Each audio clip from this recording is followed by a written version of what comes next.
everybody. Welcome back to another episode of 15 Good Minutes. JR, how you doing, buddy? I'm doing fantastic today.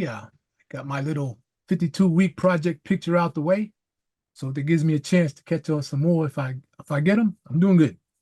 Excellent, man. Glad to hear it. We don't have Freddie today, as we talked about last week.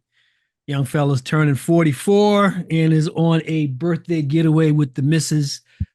So he'll be back next week. It's good for him, though. So, me and JR were just talking off air. What we're going to talk about today is that, basically it's the start of the 2024 Olympics.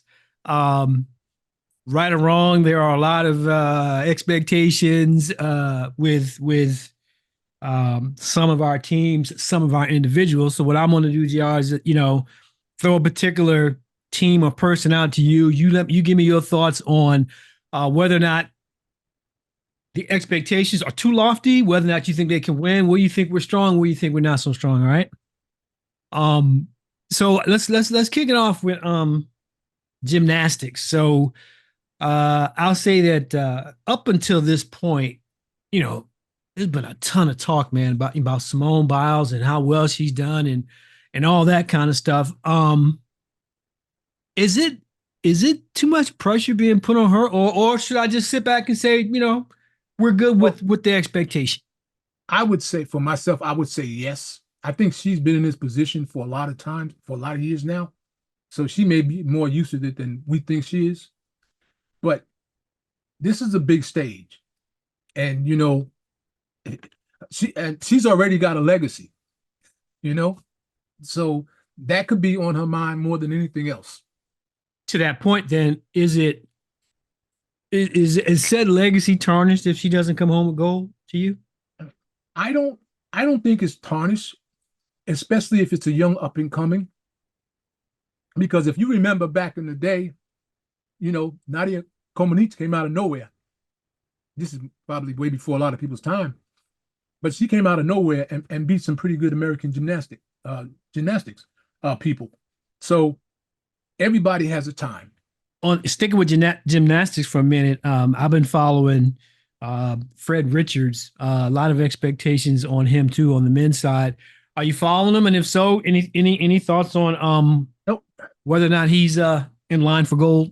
No, to be honest, I haven't followed any of the gymnastics people. I've been mainly following basketball, some of the gymnastics.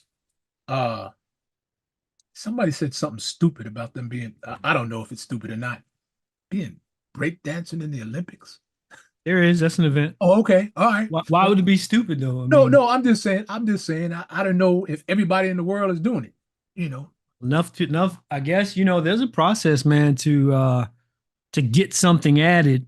Now I can't remember what it was, but I was reading something yesterday about pickleball. Something. It might have been that was something that is going to be in the next one. So I won't be watching the breakdancing, but good luck to those that will. Are you following track and field? I mean, I think that I am, and I'm watching Sha'Carri Richardson, right? Two-time world champion. She's back. I think she's doing the 100-meter and the 4x100 meters. And her, up to this point, her qualifiers have looked good. Have you seen those? And if so, are you expecting her to win in her categories? Yeah, I didn't see both, but I do expect her to win. What I like about her is that she had some faux pas when she first started. And she has reinvented herself, I guess whatever her image, has come back and has been mostly humble, but she know what she can do. And, I wish her nothing but the best, because she's that person. You know how we say he's that guy, she's that girl. I mean, she can do it. I think, though, I wish her well, but I also think sticking with women's track and field right now is like, I'm watching Sydney. I've been following Sydney for a while. Sydney McLaughlin. I think she's married now. I think her last name is Levrone. But she, 2 gold medals, but a 5-time world champion. And of all the different things that she can do, is my understanding that she's only going to be focused on the hurdles, and specifically the 400-meter hurdles. Have you watched her up on any of the qualifiers? And if so, what have you No, seen? no, I haven't. All I do know is I've tried hurdling, and it's much harder than you think it is. So I got props for all those people that do that. Tall guys, they're going to make it, but medium-sized women, that's a tough sport. I mean, 400 meters is a bit of a distance, number one. Number two, it's the pace. You can't get too fast because if you are, you get too close to the hurdle. You can't be too slow because you can't hurdle too far away. But I think she's really, I think she's set up to win here, and I'll be pulling for her. Haven't seen a lot on the men's side of track and field, but the one guy that I have seen is this guy, Noah Lyles, six-time world champion. I think he's a favorite. Have you watched him? And if so, is the competition for him going to be keen? In other words, is it going to be tough for him to come away with the gold? Honestly, I've been focused on men's basketball, regular baseball. And you say he's a six-time world champion. I would imagine he's going to be in the thick of things. He's a favorite, but I mean, Yeah. to your earlier point, other countries bringing some heat. Yeah. Oh yeah. So you said he's running what now? He's running the I don't know what his events are. I know he's running in multiple events, and he's listed when I was looking up this morning different events and how they put you in different flights for different whatever your sport is. His name popped up at the top as a favorite wow. for men's track and field. And so I looked up his record. He runs in multiple events. I don't know what he's going to be doing this week and next week in the Olympics, but it looks good. Well, I'm going to keep an eye out on him, but we already know he's got a target on his back. I think they all do. I mean, there's a lot of things that have to go right in any one of these sports. I mean, there's just a lot of things that have to happen for you, and from not getting injured to being a second slow to it's and you just think about the level of preparation that some of these athletes have had for the last X amount of years. I mean, 2020 was a COVID year. Yeah. They pushed it to 21, but even then, things didn't go exactly right because some people still had COVID. They qualified, couldn't get there. So this is the first time in a while, that we're going to see the Olympics as it was. And to your point, you say you've been following men's USA basketball. So I'm going to throw the women at you as well. Break down both of those for me and what your expectations are. I haven't been watching the women's. I've been watching the men's. Okay. But I don't. You and Freddie had a conversation texting the other day, and I was watching it. And Freddie made a great point. He said the USA doesn't look like they're playing for the USA. I had another friend say people look like they're playing for themselves. We've won games, but we haven't won them handily like everybody expected. I think one of the things is that the world has gotten better in basketball. And what we alluded to earlier is at least 40 to 50 people that's playing from these different countries play in the NBA. So they know how to play certain people. There's certain people you're not going to stop. But I think for the most part, they got to pull their head out and actually play.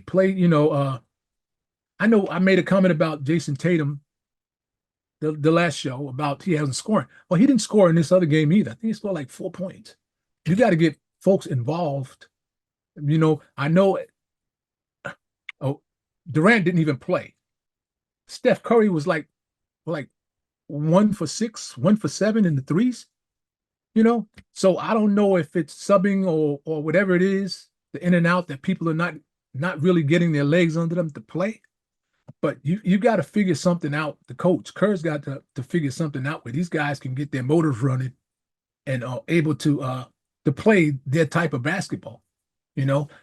Teams are coming at them with all guns. And I give my props to Sudan, South Sudan. Them guys play basketball. We talked about it earlier about their country, not being that prominent. But for a company that's not prominent, they gave the USA more than they wanted.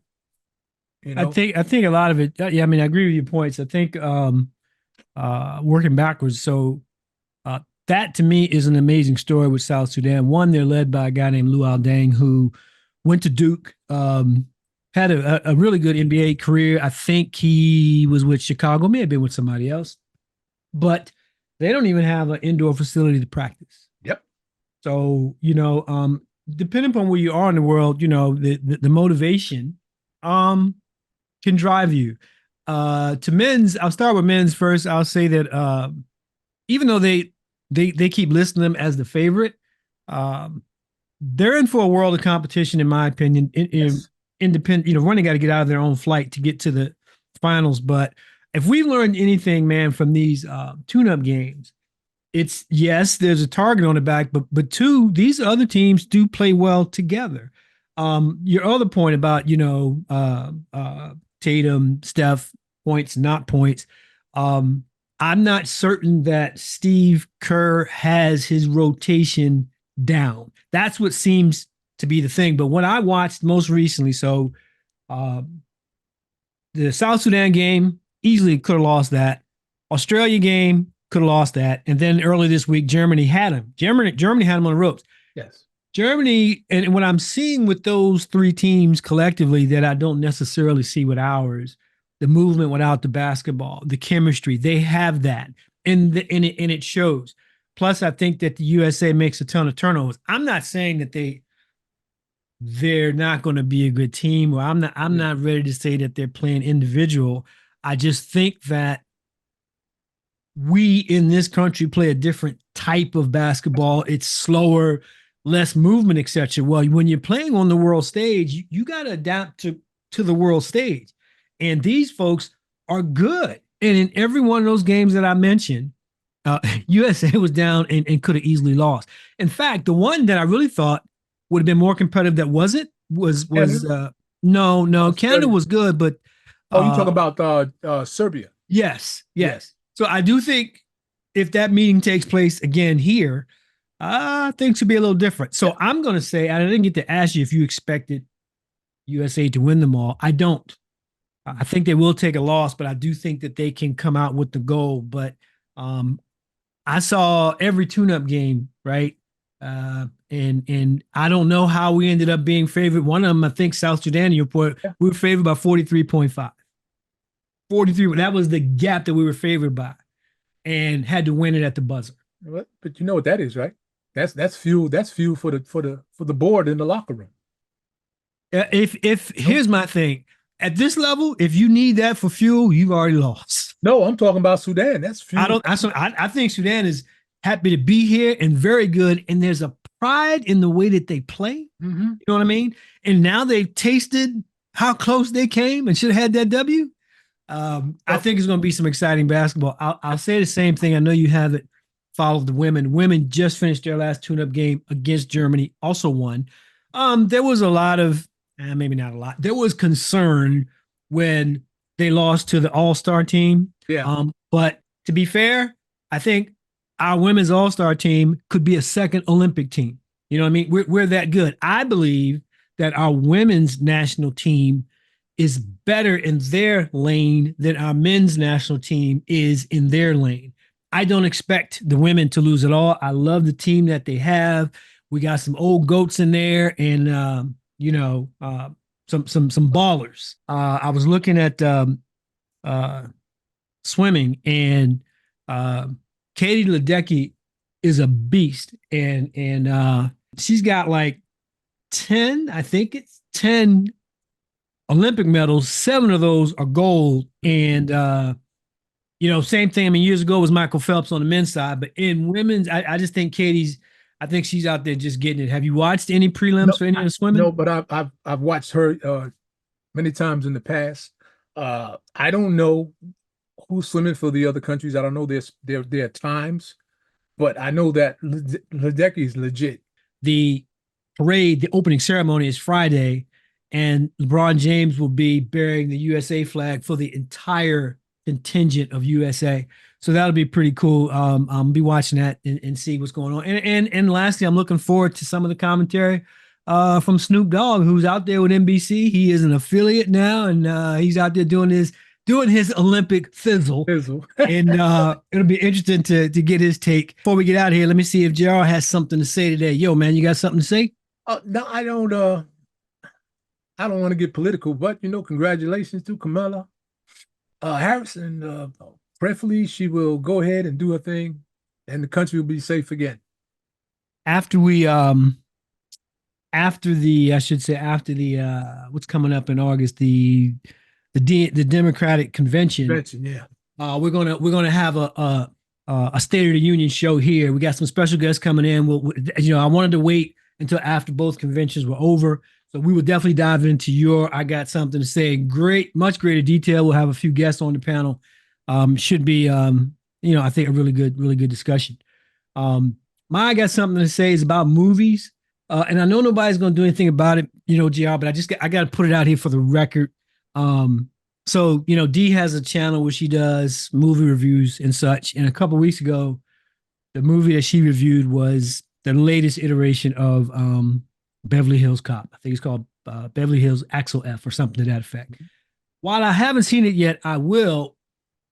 My problem is I'm tired of remakes of old things. And what I mean by that is, I'm not a big fan of remakes anyway. Okay, let me be clear about that. But this is the fourth installment of Beverly Hills Cop. I haven't seen it yet, but I'll bet you I could guess 80% of the plot. You have a cop from Detroit who has a problem. He's got to go to California, and the clash of cultures between, a black guy from Detroit and white Beverly Hills is going to create some comedic stuff, and I got all of that. But I want to see better writing from Hollywood. I'll say the same thing. There was a Mad Max sequel that came out earlier, decades after the original. Then I saw a commercial yesterday, man, for Aliens 3. I'm like, are you kidding me? Now, I want to say this too before I wrap it up. There are some sequels that were really good, but they were closer to the time. I believe Godfather 2 was the best in that franchise, but it came right after Godfather 1. I believe Aliens, which followed Alien, was the best of that franchise. But going back and bringing back these same old people with the same old storylines, I would really want, Hollywood to spend a little more time. Give me something original. Give me some better writing. Let those really big movies that were hits, let them go. We take them for what they are. I'm glad that we got them, but I'm just worried that now that there's no creativity in that space anymore. Everybody just says, let's just continue the story or remake, as it were, one of the old ones. One of the things I suggested to Dee was, if you want to make another Beverly Hills Cop, reverse it. Send Taggart and Bogomil from Hollywood to Detroit. To solve some. Yeah, give me a different spin. But putting Eddie in his old car, going cross country, living out the trunk, back in Hollywood again, it's probably funny. And like I said, I will watch it when I don't have anything else to do. Well, yeah, I agree. So that could have been a whole 15-minute segment. I might have to take notes on that. We got to dive into that, peel that onion. So again, I'm glad you guys were able to join us.